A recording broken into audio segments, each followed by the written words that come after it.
এতক্ষণের কথা শুনে মনে হলো যে আপনি খুব স্পষ্টভাবে জামায়াতের কাঁধে দায় চাপাতে চাচ্ছেন না, আবার কোনো কিছুর ইঙ্গিত দিচ্ছেন। আমি আসলে একদম স্পষ্ট স্পেসিফিক আপনার প্রশ্ন আমি যেটা করেছেন আপনি যে জামাত ইসলামী ঠিক নাহিদের ভাষায় জামাত ইসলামের ভূমিকা, আমরা এই ঐক্যবদ্ধের প্রক্রিয়ায় জামাত ইসলামের ভূমিকাকে যে একটা টোটাল নেগেটিভ জায়গাতে দেখছি, অন্তত বিষয়টা সেরকম না। জি, এবিএম মোশাররফ হোসেন, জামায়াত ইসলামের সাথে এনসিপির এই স্পষ্ট দূরত্ব আপাতত মনে হচ্ছে নাহিদ ইসলামের আজকের স্ট্যাটাস দেখে রাজনীতির মাঠে বিএনপিকে কি বেনিফিট দেবে? না, বেনিফিটের চিন্তা আমরা করি না। আমরা মনে করি যে জাতীয় ঐক্যমত কমিশনের যে সিদ্ধান্তগুলি হয়েছে এবং এগুলি আগামী দিনে যাতে আমরা বাস্তবায়ন করি, সেই ক্ষেত্রে রাজনৈতিক দলগুলির একটা দৃঢ় অবস্থান প্রয়োজন। কিন্তু এখানে আমাদের আজকে নাহিদ ইসলামের বক্তব্য এবং জামাতের এই কয়েকদিনের ভূমিকা আপনাতে মনে হচ্ছে তাদের মাঝে হয়তো একটা হিডেন কোন আন্ডারস্ট্যান্ডিং ছিল। কারণ আপনার নিচে মনে থাকার কথা, এনসিপিও কিন্তু বলেছিলেন যদি এই প্রস্তাব বাস্তবায়ন না হয় তাহলে কিন্তু আমরা স্বাক্ষরে যাব না। জামাত ইসলাম বলেছে যদি পিআর এর ব্যাপারে কোনো সিদ্ধান্ত গ্রহণ না হলে কিন্তু আমরা যাব না। এবং এর সাথে ইসলামী আন্দোলন যেটা চরমনাই আমরা বলি, তারাও কিন্তু একই কথা বলেছিল। কিন্তু স্বাক্ষর অনুষ্ঠানে দেখলাম তাদের নিম্নকক্ষে পিআর নিয়ে কি এনসিপির কোনো শক্ত অবস্থান ছিল না। কিন্তু তারা বলেছিল ওই যে কথাটা ডক্টর জাবিন বলেছিলেন, যদি এটাকে আইনি সুরক্ষা না দেওয়া হয়, এটাকে যদি সনদের আইনি সুরক্ষার কথা বলেছেন, নিশ্চিত করা না হয় তাহলে কিন্তু আমরা স্বাক্ষর করব না। তো সেক্ষেত্রে জামাত ইসলাম কিন্তু তাদের শুরুই কথা বলেছিলেন। তো এখানে মনে হয় তাদের যে আন্ডারস্ট্যান্ডিং ছিল এই ক্ষেত্রে একটা প্রতারণা হয়েছে, যে কথাটা নাহিদ ইসলামের বক্তব্যের মাধ্যমে বোঝা গেছে, যার জন্য ক্ষোভটা কিন্তু প্রকাশ পেয়েছে নাহিদ ইসলামের বক্তব্যের মাধ্যমে। জামাতে ইসলাম এখানে হয়তো তাদের সাথে প্রতারণা করে তারা একটা আলাদা স্ট্যান্ড নিয়েছে, যার জন্য হয়তো এনসিবির এই ক্ষোভটা আজকে নাহিদ ইসলামের বিবৃতির মাধ্যমে প্রকাশিত হয়েছে। আমরা মনে করি এখানে বেনিফিটের কোনো কিছু নেই। যে কথাটি জুনায়েদ সাকি বলেছে, আমরা একটা ক্লান্তিকাল অতিক্রম করছি। এই অবস্থা উত্তরণ করে বাংলাদেশটাকে আগে থেকে গণতান্ত্রিক যাত্রাটা আমাদের শুরু করতে হবে।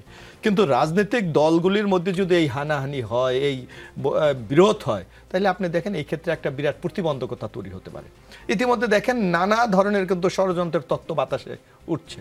ইতিমধ্যে এই যেমন একটা আগুন লাগানো একটা আতঙ্ক কিন্তু মানুষের মধ্যে ছড়িয়ে পড়েছে, বা নানা ধরনের অনেকে অনেক কিছু বলার চেষ্টা করছে। প্রশ্নটা আমি আপনাকে ঘুরিয়ে বলি, আমি বলেছি বিএনপির কি বেনিফিট হচ্ছে, আপনি বলেছেন না বিএনপির কোনো বেনিফিট না। আপনার কথা থেকেই বলছে, আপনি বলেছেন যে জামায়াতের সাথে হয়তো এনসিপির কোনো একটা আন্ডার দ্য টেবিল অথবা গোপনে কোনো একটা দর কষাকষি সমঝোতা কিছু একটা হচ্ছিল, সেটা হয়তো হয়নি বলে এই ধরনের কথা। তাহলে জামায়াতের সাথে মানে কোনো আন্ডারস্ট্যান্ডিং না হলে তাহলে কি এখন বিএনপির সাথে হলো, যে কারণে নাহিদ ইসলাম এমন কথা বলছেন? কোনো দর কষাকষি এখানে আপনি একটা জিনিস দেখবেন না, জামাতের ইতিহাস যদি আপনি দেখেন জামাত সবসময় কিন্তু নিজের স্বার্থটাকে সবসময় দেখেছে। যেমন আমরা যদি একটা উদাহরণ দেখি, যে এরশাদ বিরোধী আন্দোলন আমরা যখন করেছিলাম, তখন কিন্তু জামাত, আওয়ামী লীগ এবং অন্যান্য রাজনৈতিক দলগুলো বলেছে 5 দফার সাথে বেইমানি করে আমরা নির্বাচনে যাব না। কিন্তু যখন একটা সুযোগ এসেছে, যখন জামাত কিন্তু আওয়ামী লীগের সাথে ওই সময় এরশাদের সাথে নির্বাচনে অংশগ্রহণ করেছিল। সুতরাং স্বার্থটা কিন্তু অনেক সময় দেখে। এখন আপনি দেখেন আজকে যে কথাটি নাহিদ ইসলাম বলেছে, আমাদের উচিত কি ছিল রাজনৈতিক দলগুলি, যে ঐক্যমতের এই যে প্রস্তাবগুলো ইতিমধ্যে প্রায় 84 প্রস্তাবে ঐক্যমত হয়েছে, এইগুলি কিভাবে বাস্তবায়ন করব তার জন্য একটা কর্মপন্থা ঠিক করা, অথবা কোন পরীক্ষা আমরা বাস্তবায়ন করব।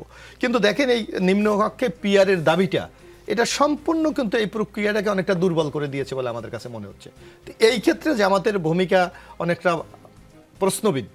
সুতরাং যদি জামাত সহ সব আমরা একসাথে যদি এই প্রক্রিয়াটা এগিয়ে নেওয়ার জন্য কাজ করতে পারতাম, হয়তো আগামী দিনে গণতন্ত্র উত্তরণের পথটা আরো সহজ। জি, ফয়েজ আহমদ, এবি পার্টির চেয়ারম্যান মুজিবুর রহমান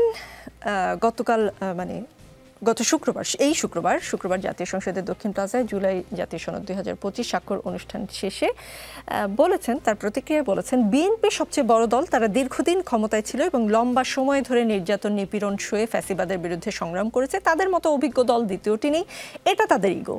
জামায়াত সবচেয়ে সুসংগঠিত দল, চরম দমন নিপীড়ন সয়েও তারা হাল ছাড়েনি। এই মুহূর্তে তাদের জনপ্রিয়তা এবং গ্রহণযোগ্যতা ঊর্ধ্বমুখী, এটা জামাতের ইগো। জাতীয় নাগরিক পার্টি মানে এনসিপি যারা নেতৃত্ব দিচ্ছেন, তারা ছিলেন জুলাই অভ্যুত্থানের শীর্ষ হিরো।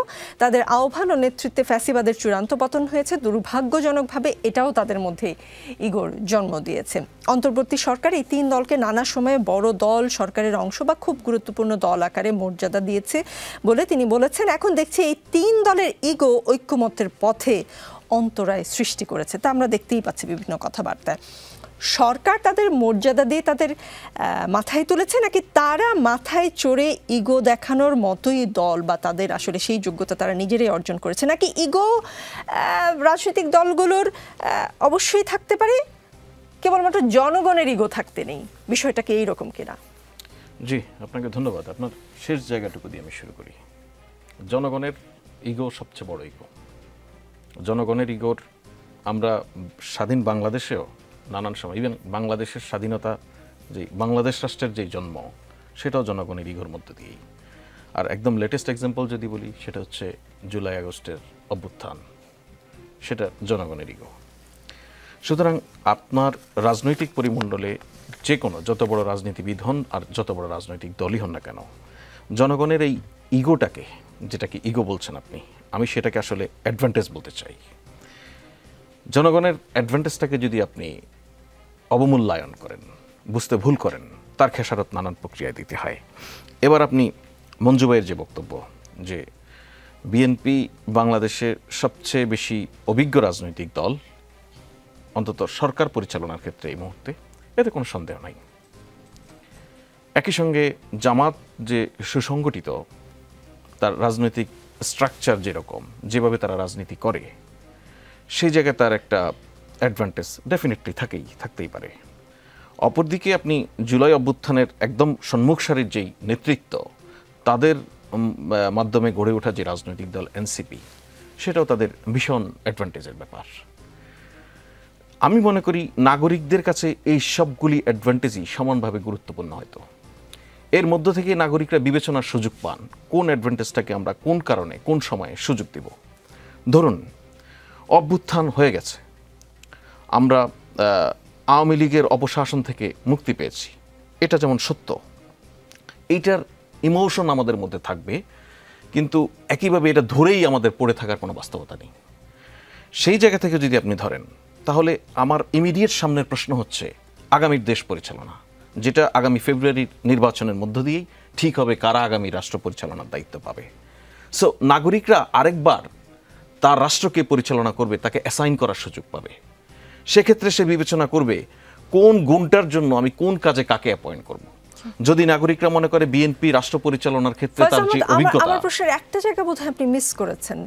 এই তিনটি দল আমি মিস করিনি, আমি সেই জায়গাটাই, সরকার আসলে মুজিবুর রহমানের কথা যেটা মনে হচ্ছে, এই তিনটি দলকে সরকার মাথায় তুলেছে, এখন তাদের ইগো জনগণকে দেখতে হচ্ছে, কিন্তু জনগণের আসলে ইগো দেখানোর জায়গা নেই। দেখুন, সেই বিবেচনা যদি আপনি বলেন, আমি বলবো যে অনেক ক্ষেত্রে আমরা পাওয়ারকে আমরা তো একভাবে বিবেচনা করি, সেজন্য সরকারকে বলতে পছন্দ করি।